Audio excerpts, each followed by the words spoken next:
बोले जा रहे हो बीच में, इतने बड़े काबिल आदमी नहीं हो। अभी जुमा 8 दिन पहले टीवी पर आए, एकदम से बीजेपी प्रवक्ता बन गए। तुम मुकाबला नहीं कर सकते हमारे दिमाग का। अच्छा बात नहीं है।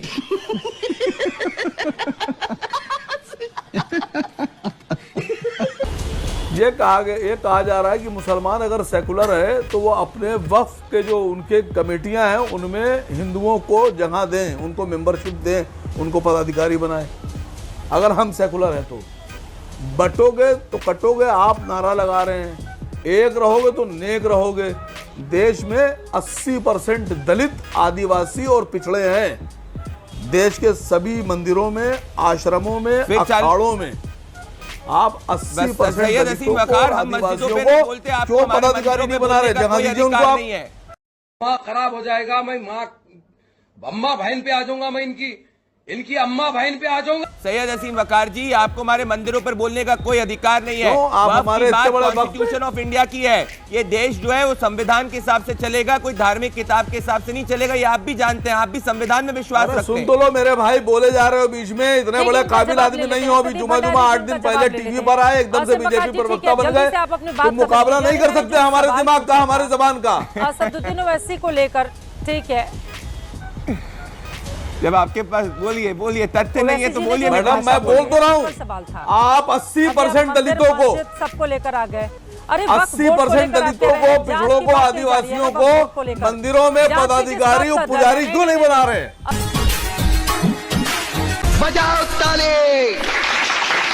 वक्फ में नहीं मानी जाएगी, उस पर झूठ बोल रहे हैं चित्रा जी।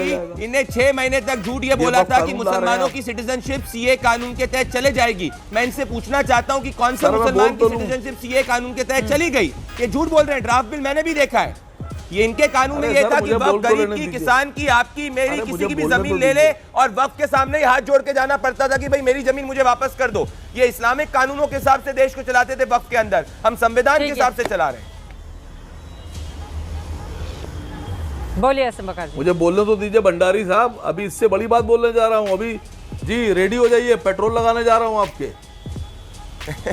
सुनिए, आप देखा कि चित्रा जी कैसी भाषाओं का प्रयोग कर रहे हैं। पेट्रोल साबित करें अपने को। कौन है आप देख सकते हैं आपके शो में, पेट्रोल की बात हो रही है। बोलिए वकार जी, बोलिए। एक एक करके आप दीजिए आरक्षण। अच्छा, एआईएमआईएम आप एएमयू के अंदर दलितों को रिजर्वेशन क्यों नहीं दे रहे? तो क्या बुरा है? अगर वक्फ बोर्ड की संपत्तियों की जांच हो जाए तो जांच से क्यों डरते हैं आप लोग? इतना पारदर्शिता क्यों नहीं रखना चाहते हैं आप लोग? वक्फ बोर्ड के लोग खड़े होकर ये बोल देंगे ये पूरा का पूरा गांव हमारा है। अब गांव के लोग ढूंढते रहे अपना कागज बरसों पुराना और वो साबित करते रहे कि नहीं ये हमारी संपत्ति नहीं है, वक्फ। अभी मौजूदा कानून तो यही है ना। तो अगर आप ये कह रहे हैं कि जांच का अधिकार अगर डीएम को नहीं देना चाहिए, तो फिर ये कौन सा अधिकार है कि वक्त पे लोग खड़े होकर कह देंगे पूरा गांव हमारा है, ये बिल्डिंग हमारी है, ये जो सब। चुप हो जा, 7वीं फेल, चुप हो जा। अभी मजा आएगा ना भिड़ो। चलिए शुरू करते हैं। राकेश जी, मैं उस पर आती हूँ, लेकिन एक कॉम्प्लीमेंट देना चाहती हूँ आपको। और कॉम्प्लीमेंट ये है कि आप कितना आसान कर देते हैं भारतीय जनता पार्टी के प्रवक्ताओं के लिए। अगर वो अपनी लाइन याद भी नहीं करके आए कि हमें क्या स्टैंड लेना है ना, तो आपके साथ बैठकर उनको मालूम हो जाता अच्छा हमारा स्टैंड यही है। आपको जितना भी क्रेडिट बीजेपी दे वो कम है। इतना छोटा पहले कभी नहीं हुआ होगा। शर्म करो शर्म। और रही बात फेक न्यूज की, सुन लीजिए, पूरा विपक्ष फेक न्यूज फैलाता है आपके अनुसार।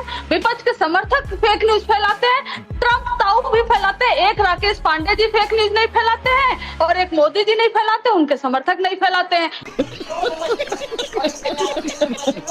बाकी सारा फेक न्यूज फैलाने का क्रेडिट आप हमें दे दीजिए, लेकिन ट्रम्प 10 बार फेक न्यूज फैलाए कि हमने मध्यस्थता की, हमने युद्ध रुकवाया, हमने भारत को धमकी दी, पाकिस्तान को धमकी दी, और दोनों देशों का हमारे देश का नाम वो पाकिस्तान के साथ लेते हैं। लेकिन क्या मजाल है, अगर ट्रम्प को नहीं रोक सकते, वो बड़ बोले हैं, तो उनके डिप्लोमेट को समन करिए ना।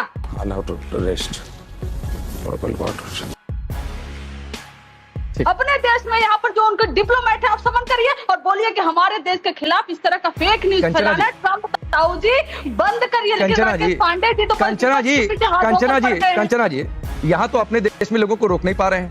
रोक नहीं पा रही है सरकार। आप कह रही है ट्रंप का मुंह जाकर बंद कर दे। जली ना, तेरी भी जली ना।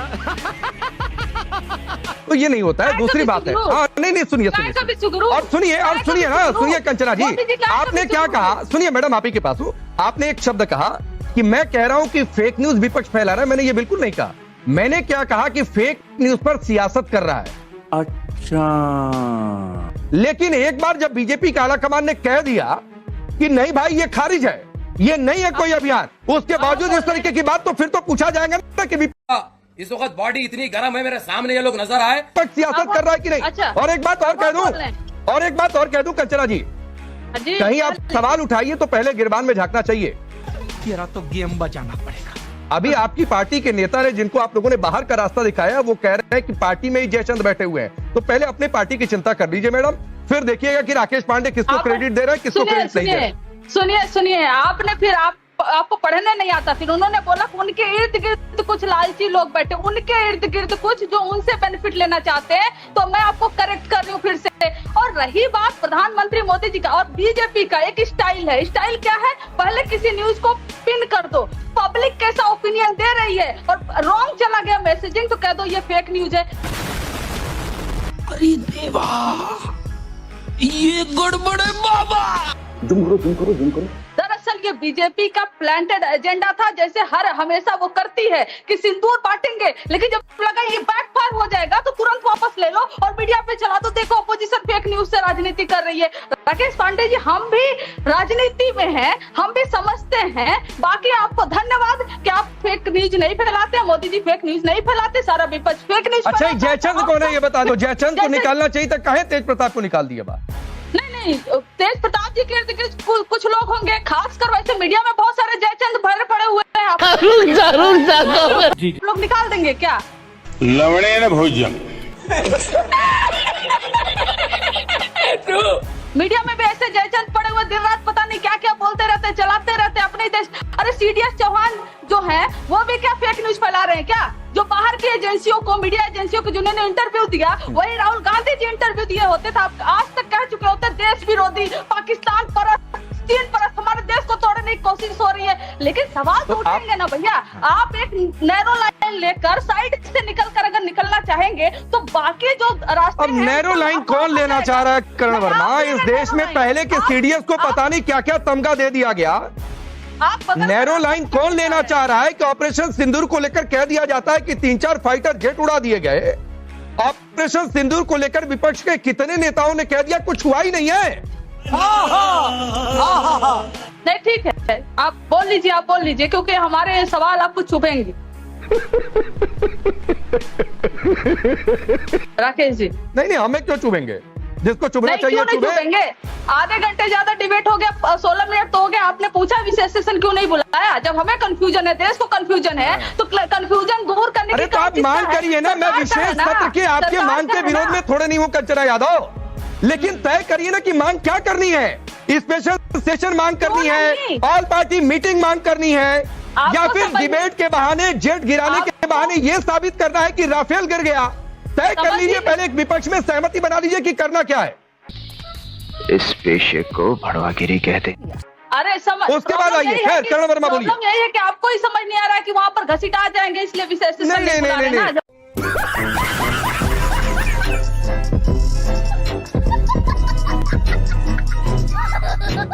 खत्म कि छीन लिया जाएगा।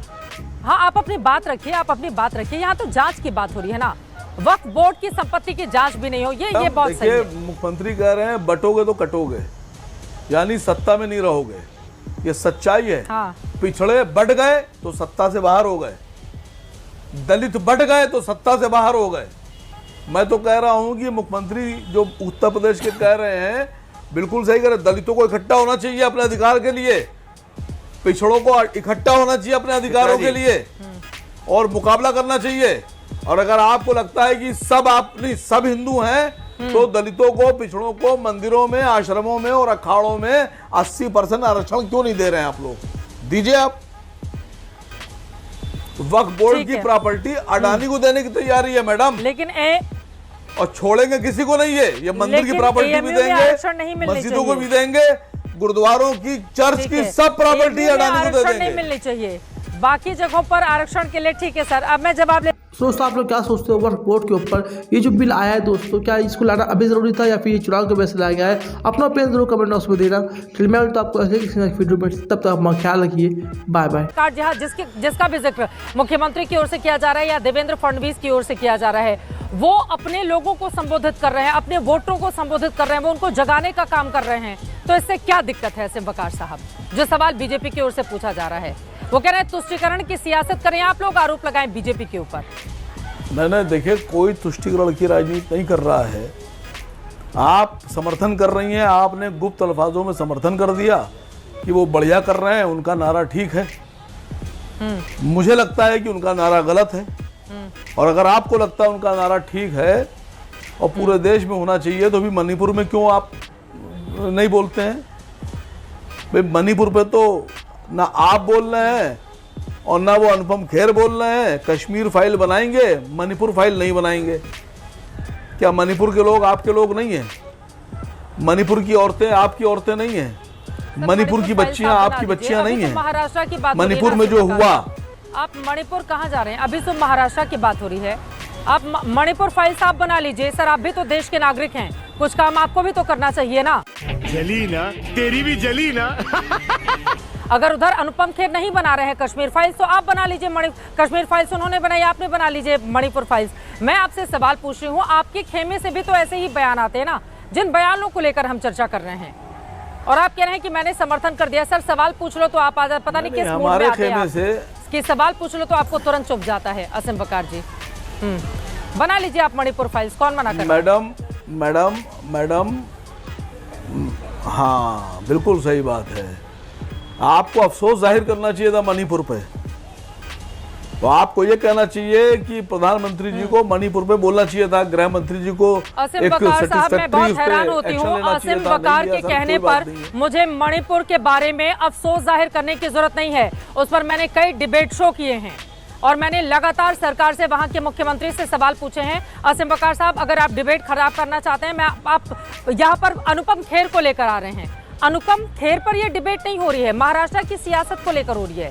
प्लीज थोड़ा सा हम गंभीरता दिखाएं। बाकी लोग महाराष्ट्र पे बात करने के लिए आए हैं, चुनाव यहाँ पर है, उसी पर रहे तो ज्यादा। मैं खुद महाराष्ट्र में हूँ, मैं यहाँ पर ग्राउंड रिपोर्ट कर रही हूँ, खड़े में हूँ। थोड़ा महाराष्ट्र पे बात कर लीजिए, उसके बाद आप अपने मुद्दे अनुपम खेर तक लेकर जाते रहिएगा। नहीं मैडम, मैं भी महाराष्ट्र में हूँ, बॉम्बे में मौजूद हूँ। मैं अगर विरोध कर रहा हूँ, कटोगे तो आपको बुरा लग रहा है, लेकिन अजीत पवार बोल रहे हैं कि यहाँ ऐसे नारे नहीं चलते। अजीत पवार जी ने कहा कि एक मुख्यमंत्री आए हैं नॉर्थ से, उनका नारा है ये हमारा नारा नहीं है। मेरे पास कोई फाज नहीं है, मुझे माफ कर दे आप लोग सारे, मुझे छुट्टी दे दे। तो मैं अजीत पवार जी से कह रहा हूँ कि खुलकर विरोध कीजिए। अगर आप ऐसे नारों के विरोध में हैं और ऐसे लोगों के विरोध में हैं, तो आप अपने मंचों पर जहां आप कैंडिडेट हैं, वहां आप ऐसे लोगों को क्यों बुला रहे हैं? आपको बताना पड़ेगा। और सीधी सी बात है, बटोगे कटोगे, ये कौन सी बात होती है? ये कैसी बात कर रहे हैं? ये मुख्यमंत्री हैं उत्तर प्रदेश के, संविधान की शपथ ली है, उनको तो कहना चाहिए था कि अनेकता में एकता है। गुलदस्ता एक फूल से नहीं बनता मैडम, गुलशन जो है वो एक पेड़ और एक पौधे एक फूल से नहीं बनता है। उनको तो भारत, अखंड भारत की बात करना चाहिए थी। वो तो एक भारत, इस तरह के भारत की बात कर रहे हैं जहां एक ही फूल रहेगा। वो तो कह रहे हैं पूरे गुलशन से सारे फूल निकाल के फेंक दो। ऐसे कैसे एक पॉलिटिकल आदमी जो संविधान की शपथ ले रहा है, वो ऐसी बात कैसे कर सकता है? और जबकि धार्मिक गुरु भी हैं, उनका तो काम होना चाहिए कि वो लोगों को जोड़ने की बात करें, तोड़ने की बात ना करें। तोड़ने से हिंदुस्तान नहीं बनेगा, हिंदुस्तान बनेगा जोड़ने से। देखिए, बहुत क्लियर सी बात बताने जा रहा हूँ। प्रधानमंत्री जी जो वक्फ बिल लेकर आ रहे हैं, लैंड बिल जो वक्फ का लेकर आ रहे हैं, उसमें बात को समझिए। उसमें साफ साफ ये कानून लेकर आ रहे हैं कि एक सड़क पर चलता हुआ आदमी अगर डीएम साहब से